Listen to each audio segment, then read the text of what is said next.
We've got a few ARPC board members in town, or in the room right now, so Brenda Carabell, I just wanted to mention that you could come up. You're still here. Thank you very much. And joining me at the table for the last little bit. So, as I mentioned earlier, and as the room's clearing out, but that's okay. Thank you for, one last time saying it. We took this vote on July 18th to host this summit. We wanted to make sure, and Jim, you're still here, thank you, Commissioner Peacock, that we were ready for this industry in North Florida, in the Appalachia region. So Commissioner Brenda Holt from Gadsden County and Commissioner Gene Bailey from Calhoun County, we serve on the board together, and I wanted to bring both of you up, and again, I promised them both, they don't have to answer any questions right now. And if you all have talked a lot today, so if we want to bring this in for a landing soon, that's great, but I want to hear what your reflections are. You've been hearing this all day. Did this match your expectations? Do you think this is reality? How do your counties feel about it? What are you looking for in Jackson County when we hold the next event on November 13th? What do you think our folks need to learn? And this is something that our board should keep focused on in the future. Brenda, you want to start? Sure. Or Commissioner Holt? Thank you. I'll be informal here at the end of the day. Yes. Commissioner Dozier reminded me today that I was her mentor when she became a county commissioner. I'm old, so I don't remember anything. That was 10 years ago. Yes, 10 years ma'am. ago. I've been at it about 20 years. This is something we all agreed upon the same day because of the economic, because of the economic development that's needed in our area, because of the recovery. And we have this in our ARPC. We have this philosophy, I'm sure everyone has it, that we can help ourselves. We have good, hard-working people in the surrounding counties. That means we can do it. And so we have that positive attitude about doing this.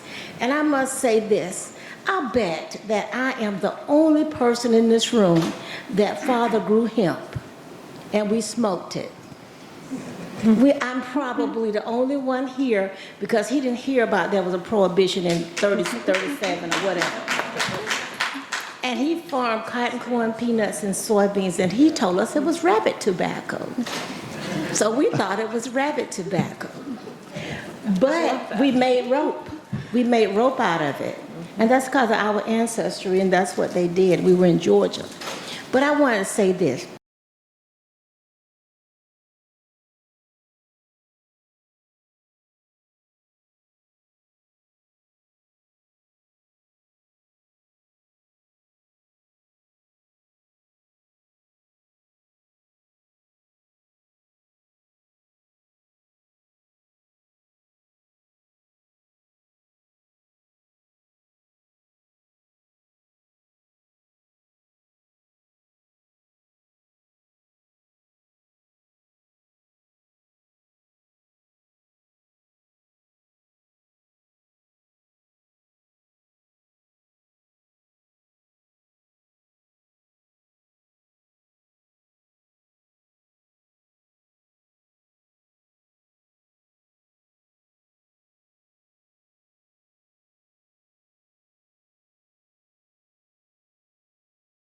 We need to know how to put these businesses together, how to recruit.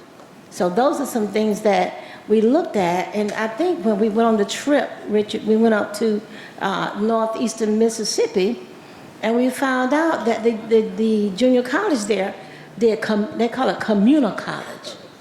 If you go through a bay at that junior college, you're going to be working for a Toyota that's there.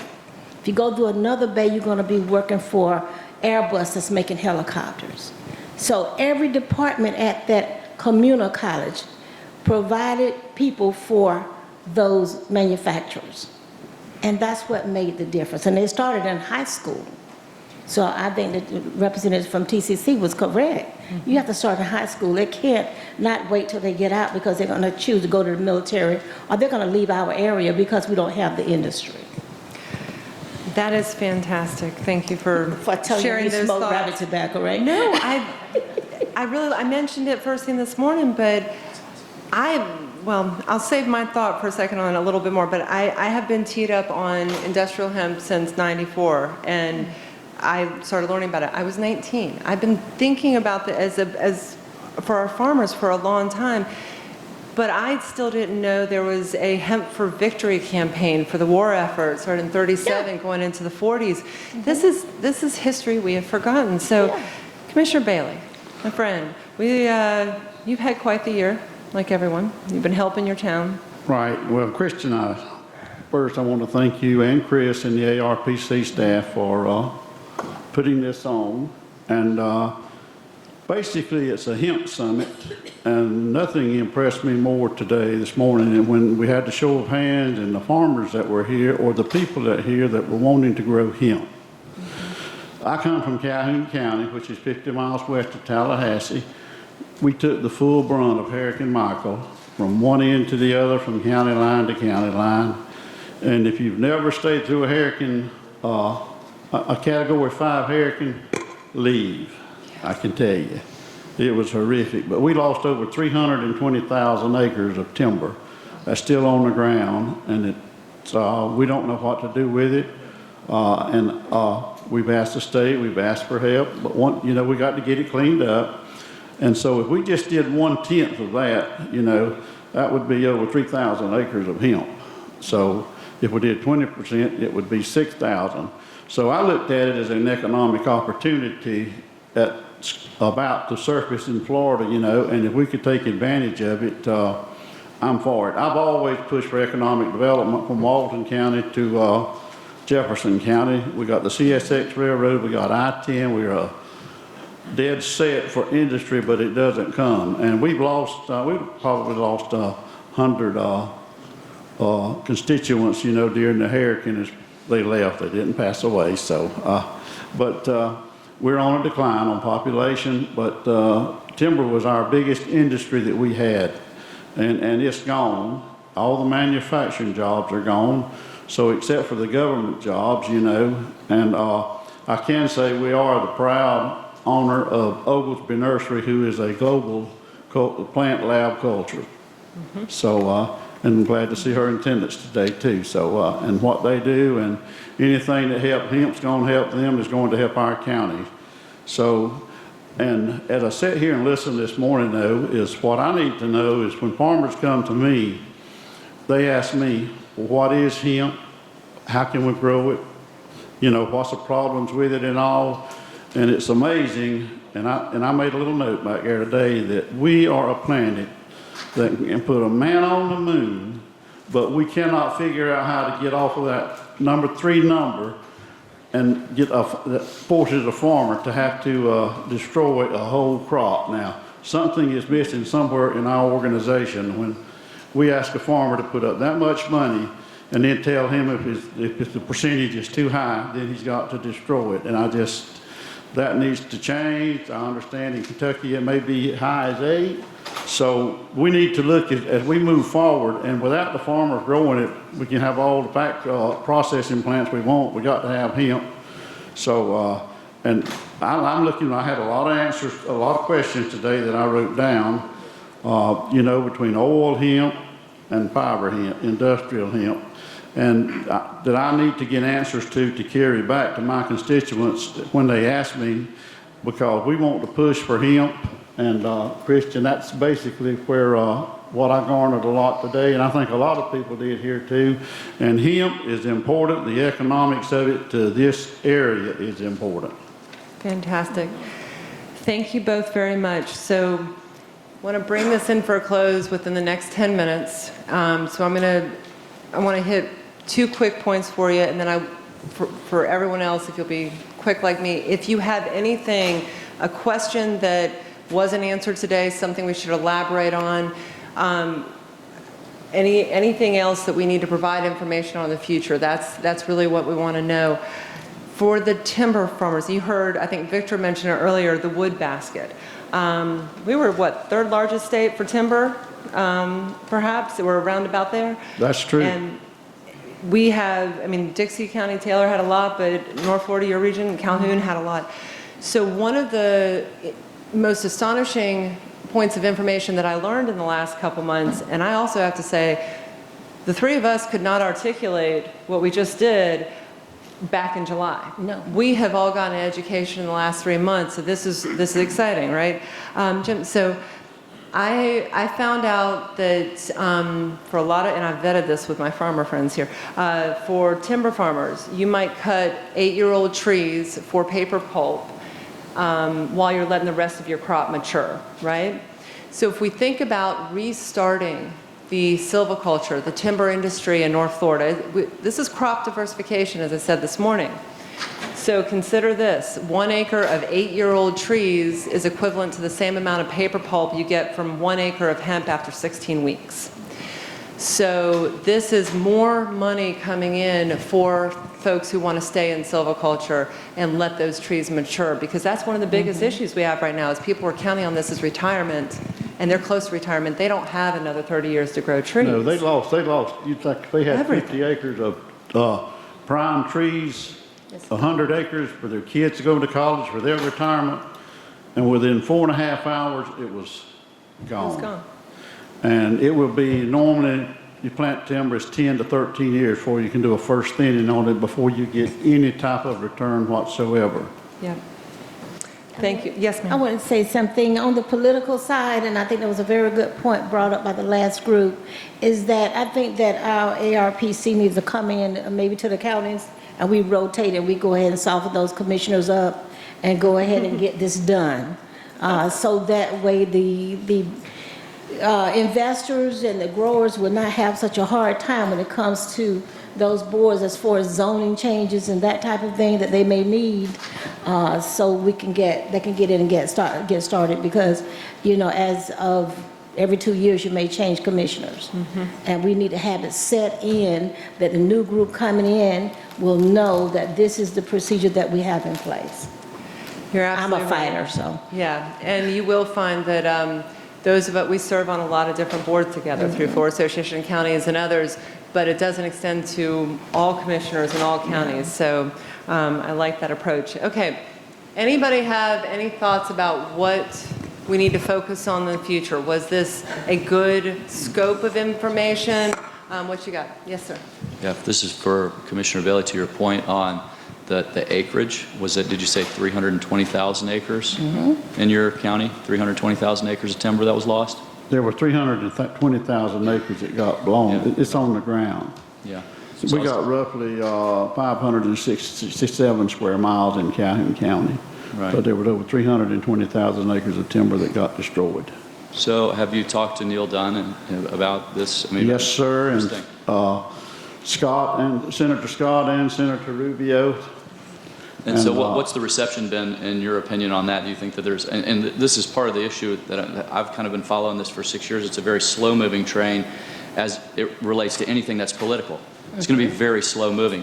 When something is really as simple, but the education is lacking, when something is really as simple as this is a plant at the end of the day, and for some reason, legislation was written to outlaw a plant, and it could be as simple as flipping a switch and now it's legal.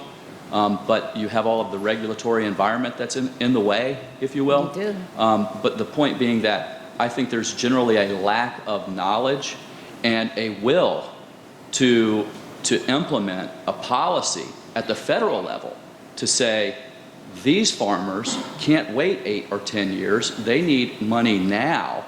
Clear the fields and mandate that a percentage of that must be hemp, and it must be funded by the federal government. Most all 6 counties have united in that and sent that message, you know, to Congressman Dunn, Senator Scott, Senator Rubio. And right now, the only offer we have is from USDA, which is they'll pay you 75% of your cleanup cost. You clean it up, and they will pay you 75%. But they will not tell you when you're going to get your check. And we have people that's got 2 or 3, 4, 5,000 acres of land, and they won't make that commitment. They might want wood clean it up, you know. I wish they would say, if you'll clean it up for hemp, we'll go ahead and upfront the money, and if you don't pay it back, you know, we're gonna take your land. But And So, I was going to say, and also in that situation, individually, the farmers and a lot of property owners can't do the cleanup. They can't afford it. So you'd have to wait on FEMA, and how many years may that take? So they're pretty much stuck. We're land wealthy, but we're cash poor. Yeah. So what we're saying is that if we can come in with this industry and we start, it may start out small, but if we come in and start getting people certified and get the process going, then we'll be able to sustain ourselves. But we have to do that. And the other businesses also, I think, will follow. But sometimes when you're sitting back waiting, everyone wonders what you're waiting on. And we're letting them know that we're ready to fight back. We're ready to go to work. So, Commissioner Bailey, were you about to? One beauty Yeah. part of that would be too, though, is, and I don't know, I listened to a lot this morning to carry home with me, but maybe 20 acres, maybe 50 acres, maybe 100 acres, people would clean up and plant into hemp, and it would be in 3 years, a cash income crop, whereas otherwise, in 3 years, 5 years, 10 years, it's still gonna be timber on the ground. So I mentioned this morning that the hurricane was going to be a theme throughout this day, even if it wasn't mentioned in every panel, and this is why. I want to leave you with one thing, because I truly hope everyone here sees reporting and other things about the anniversary that's coming up. Typically, after Andrew, after Katrina, we will see a federal disaster supplemental issued within 30 days. I've heard numbers like 18 days, 11 days after those storms. The disaster supplemental from Michael was not issued until 8 months afterwards, but that's not when the money's dispersed. We have not seen a single dollar of federal money for the actual rebuilding, the recovery efforts. We got FEMA, that's stabilization, and it's just coming in a lot of ways. But it's late. It is late, yeah. And I want to say, Director Moskowitz, the Department of Emergency Management, has done a whole lot in the last 6 months to get money flowing that's been pent up for a while. So we're doing better right now. But connecting these two things, if we can identify money in the disaster supplemental from U.S. Ag that could be applied to this industry, that would be fantastic. So we're looking for those opportunities. The notice of funding availability from Ag hasn't even been released yet. We've only got one from the Economic Development Administration. So think about that. We do not have any of the money yet. We don't even know what we can use it for, but that's going to be one of our focus. Okay, like I said, we got to bring it in for landing soon. Any other quick thoughts on information you want to hear in the future? Are we good to go? Next meeting? Okay. In closing here, I want to share two things with you. One, these hemp t-shirts, come here a sec. I mentioned them this morning. They are Forgotten Coast t-shirts. The logo developed by a couple here in Tallahassee, Alex and Chelsea Workman. They have sold 9 t-shirts today based on this slideshow alone. So that's pretty fantastic. That's money into hurricane recovery, and you get a hemp t-shirt, and they feel really nice. So this will be up for the next week. They have a unique URL. We've shared it on social media, so I just wanted to give them one more plug. But also, you may have seen me, like I responded to a text message, but when I see something at the end of a day for North Florida, and you heard Richard say earlier that we don't get a lot of attention from state capital, I'll say that, or others. So Chris just texted me. We made the ABC Orlando affiliate today. Yay! In this summer. That is pretty remarkable, just to get that exposure, not just for ourselves learning about it, but across the state and letting them know that we are serious about this, and that in a lot of senses, we are ahead of the game, because there haven't been a lot of summits like this. So thank you to everyone, Jeff, Taylor, Chris, all the staff. Thank you both. We look forward to hearing about. Let's get to your question, because we're right at 5, so I'll close it out. And yeah. I saw that there was one scheduled, an 850 summit Yes. for Jackson. Yes. For Jackson County. I was wondering if there were for other counties up here in our Thank you. area. Okay, so I would have kicked myself walking off the stage without one last plug, although I bet you all already know this and you see it going through. With the vote we took in July, we thought it was ambitious as anything to have We two. didn't know if it was gonna work. And the second one, and we're sensitive to bringing folks over from Jackson, Commissioner Peacock, to Tallahassee. We don't want everything in Tallahassee. This is more accessible for a lot of people for traveling, but we wanted to make sure the farmers and other people throughout the region also have access. So we started with 2. The next one is scheduled for after the peanut harvest, even though it's coming a little early this year, I'm hearing.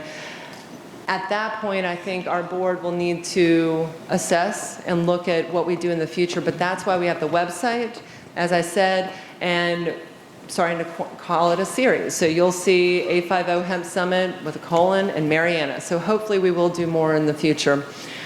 Thank you all so much for being here. Thank you for stepping up for this industry early. We're going to make this a reality. Hope you have a wonderful day. Thank you. Great job. Thank you.